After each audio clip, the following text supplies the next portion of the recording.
Well, it's fair to say that I have had a week of ups and downs at camp.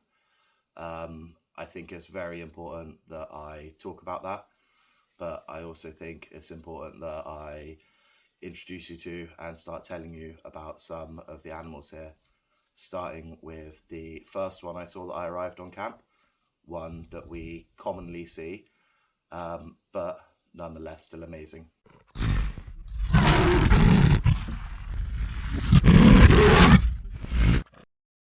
Here we have the Burchells or plains zebra. They are distinguished from mountain zebras as their stripes wrap all the way around their bellies rather than having white bellies. They also have greyish shadow stripes between the black and white. They also have shorter ears, whereas mountain zebras are more donkey-like and have longer ears, as well as a dewlap pouch under their chins. The stripes, as you can probably assume, are used for camouflage, but more so the motion blur. So when they move, it actually makes them really difficult to focus on when they're going at speed. The stripes also help with heat regulation. So you'll find that when they're in a community with other animals, the zebras will be out in the sun a lot more, whereas the other animals will be hiding away in the shade. They can grow up to 1.35 meters tall, weigh about 320 kilograms, and have a lifespan of 20 years. After they breed, they have a gestation period of 1 year, so it'll be 1 year before their foals are born. Their stripes are actually unique to each zebra, and when they're young, they don't have the prominent stripes as much. So the mothers will actually keep them screened away from the other zebras until the stripes develop, and then they're able to be recognized better. When the foals are born, they can stand 10 minutes after birth. After about 30 minutes, they will be walking, and they are able to run after an hour. Sexing zebras can be really difficult, especially if you are unable to see the penile sheath or the testicles. But if you have a look at the stripe that is underneath their tail, the male's stripe will narrow off, whereas the female's is broader, and that would be because that's where the birthing canal is. And zebras are very fussy drinkers, so they only drink clean water as opposed to other animals who don't mind their water being a little bit dirtier. They are bulk grazers and pioneers, so they go along and they eat the top layers of grass, and this gives way for other animals in the community, such as wildebeest and impala, to be able to eat the more nutritious bottom layers of grass. You can also see the oxpeckers here eating the ticks off of the zebras and getting a delicious meal. Now, there is a lot more interesting things I could teach you about zebras, including their herding and breeding practices. However, I am really committed to using only my own footage, and this is all I have of the zebras for now, but hopefully at some point in the future we can revisit them. Well, now for a little bit of real talk, and I want to be honest about it all. I had a rough start to the week. Particularly, there was a 24-hour period where things sort of spiraled in my mind. It started off with me thinking that I wasn't doing as well on the course as what I should be. I wasn't taking in the knowledge as well as I should be, and I definitely had that imposter syndrome kicking in, which I've had experience before with in the past. Um, Things were then not made better by something that happened on camp that I'm not going to talk about now, not yet anyway. And it meant that we all had a bit of a sleepless night. We were up early the next morning to go out for a drive, and then after that, we had a meeting about future prospects. And again, my mind was still sort of spiraling, and I started to panic and think like, oh, what if I can't make this the career I want it to be, and stuff like that. Um, However, after that, I sort of had a word with myself, realized that actually it is just me putting a lot of pressure on myself, and I am doing as well as I should be, and all I can do is keep trying hard to do the best I can, and I made the resolve to work hard, and yeah, I am going to make something of this. I know I am.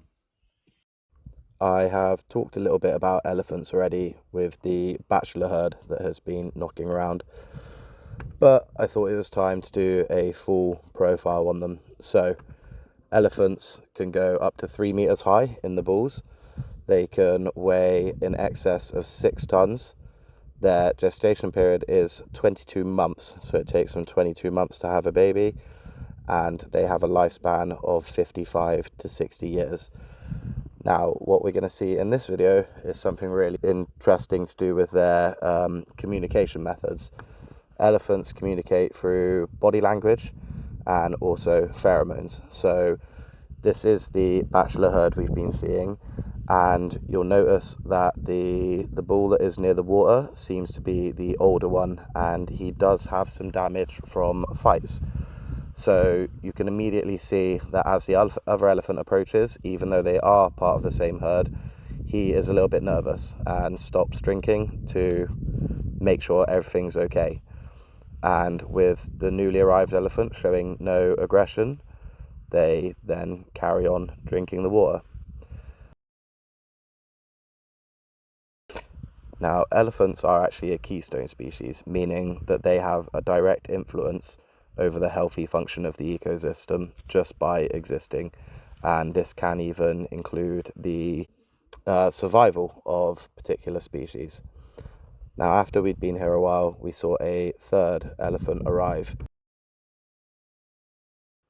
And you'll see that as this other elephant arrives, there is a touching of trunks and also a sniffing of the glands that have secretions under the eyes, essentially letting the elephant know what kind of mood that the other elephant is in. So elephants are destructive feeders. They push over trees, and this could be to gain access to leaves, to have a bit of a scratch, or as a show of strength to a rival male. They also need to get to the cambium layer of trees to get extra moisture and hydration. And this is why they are a keystone species, because this destruction actually creates habitats and feeding potential for smaller animals. Elephants are matriarchal societies, so the bachelor herds we've seen around, the reason they are in a bachelor herd is because they've been pushed out of the main herd, which is a group of related individuals led by one dominant female. Now, this dominant female will lead and even take the elephants on migratory routes, which have been taught by her predecessors. So this gets passed down through the females, and the next one that becomes the matriarch will also know the routes to take. Telling a male and female elephant apart isn't always as easy as you'd expect. Often you have a very clear sign between the legs. However, you can also tell on the head. So in the females, they have a angled forehead, so it comes out and then juts down, whereas in the males it is much smoother and curves around. Adult elephants can consume up to 300 kilograms of food a day. This is included bark, leaves, trees, fruits, just pretty much any vegetation they can get in their mouths.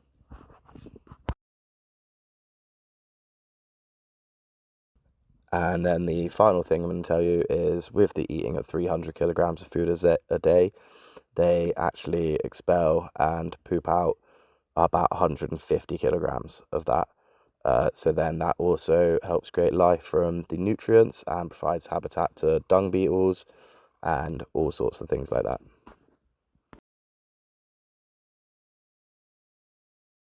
We also had an encounter with this bull elephant. Now, obviously, you can see that we are fairly close to him, but he actually approaches us and gets a lot closer. The amazing thing from a guiding skills point of view is our instructor was telling us that this was fine. We could see that the elephant wasn't showing any major signs of aggression, you might be able to see him moving his foot there, and that's essentially him thinking. We did back off because obviously we don't want to stay too far inside the elephant's warning zone. We want to stay at a point where he is nice and comfortable, and importantly, the guests are nice and comfortable as well. So it's always good to back off rather than letting the situation go out of control. And the amazing thing is that even though it wasn't showing any large signs of aggression, our instructor knows their behavior so well that he was able to point out to us that this elephant was doing certain things, but more in a way that it was trying to show that it wasn't scared of us. So the things it was doing and keeping an eye on us, it was more that it felt slightly intimidated, but was trying to act unintimidated rather than outwardly being aggressive towards us. Once the elephant had moved out of the way, we were able to pass by and continue with our drive safely.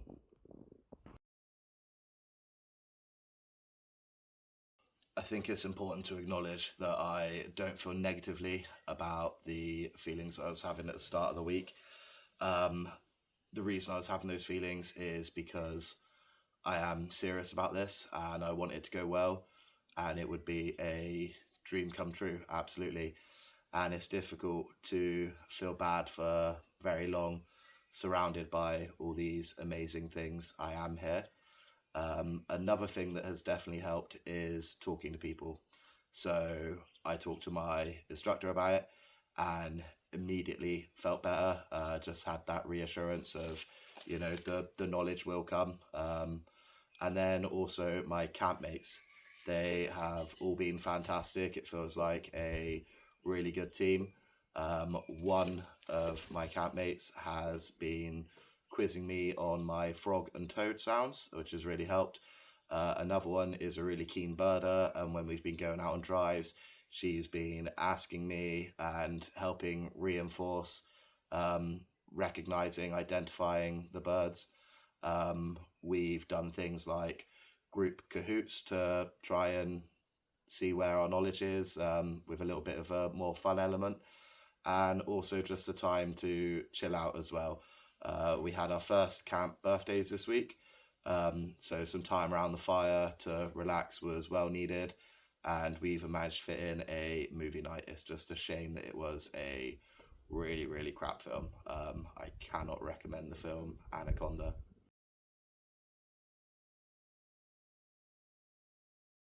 Speaking of movies and birds, you might feel like this little fella looks familiar. He is a yellow-billed hornbill, a close cousin of the red-billed hornbill, which is what Zazu from The Lion King is.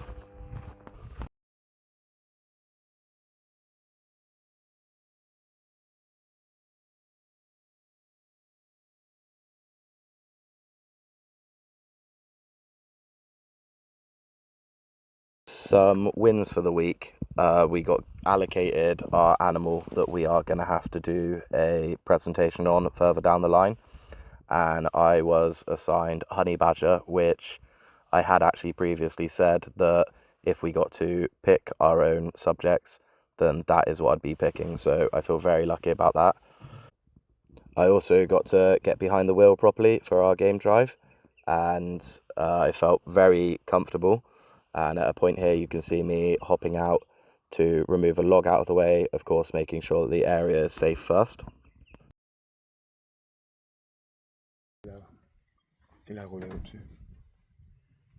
Nice, nice checking for safety there, Lewis. But he didn't check that. Lion, lion. We are leaving the lock of 2 elephant booths at maintenance pass. Of course, I did it in a slightly jokey way because we knew the area was safe, but it's always good to check, and it's really important out here to not get complacent because you never know what might be hiding in long grass and what hazards there could be. You might have also heard on the radio there that the other group that was out driving was calling in a sighting. So another element that we are having to learn out here and get comfortable with is the radio contact, because it could be a safety issue, it could be letting people know about sightings, something exciting happening elsewhere, but also just checking in with the lodges and letting them know what we're up to. So that could be where we are, where we're planning on stopping for refreshments breaks, and things like that.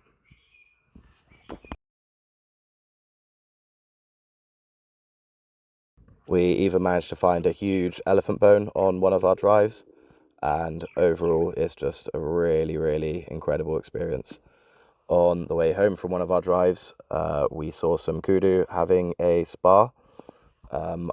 I tried to get as much footage of this as I could, however, I don't have enough footage of them yet to do a full profile, but they are something that we see fairly frequently around, and once I have more footage of them, I would love to be able to tell you more about them. They are just amazing creatures, and the size of them. The way we knew this was a sparring and playing and not an actual fight is because, as you see here, they move away from each other fairly quickly and go back to just grazing together. There was no real aggression or intention behind this.